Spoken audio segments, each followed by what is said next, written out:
Pearl, this lovely little fantasy drama. I really loved it. I was mesmerized. Thought the acting was superb, and it was just beautifully put together. Couldn't take my eyes off it. Despite being incredibly whimsical, I don't necessarily always flock to this type of fantasy movie, but I really enjoyed it, and I think it was like emotionally captivating. I had a tear in my eye. I don't know if it was work today, but whatever.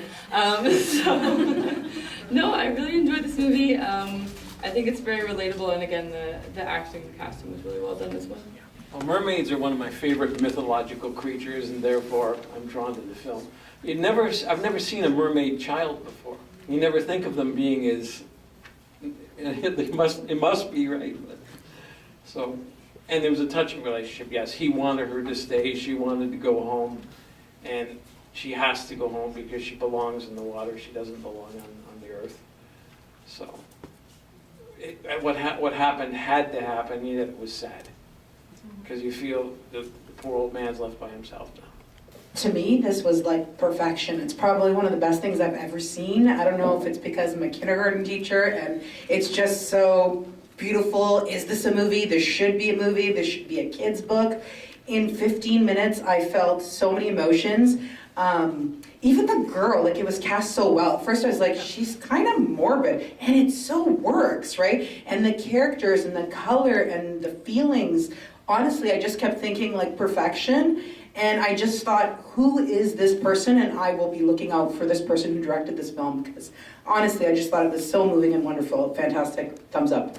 Really agree with everyone what they're saying. Like, it's a very sweet piece. It's very well done. Like, they didn't really waste any time with, you know, extra details. They just sort of got right to the story about, like, this is a guy, he had a fish who died, he found a mermaid, and then he realized that you can't make someone be something that they're not. And I think just that small story can kind of take a lot of meaning just into like external like situations, I guess. Like something that really resonated with me was like, I would think of this as something close to like what people want to kind of do with indigenous populations. Like you want to make them a fish out of water when you really should just sort of let them exist as they exist, and trying to like change people in a way that's like even like through language or like physical existence is really difficult for them. And as much as it like might be well intentioned and a bonding sort of relationship, it can be really difficult and stressful and painful on those people.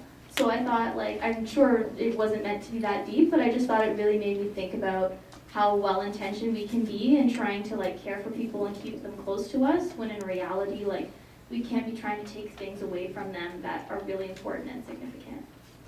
Just contributing to that point, it was those kinds of films really give you a different perspective to think.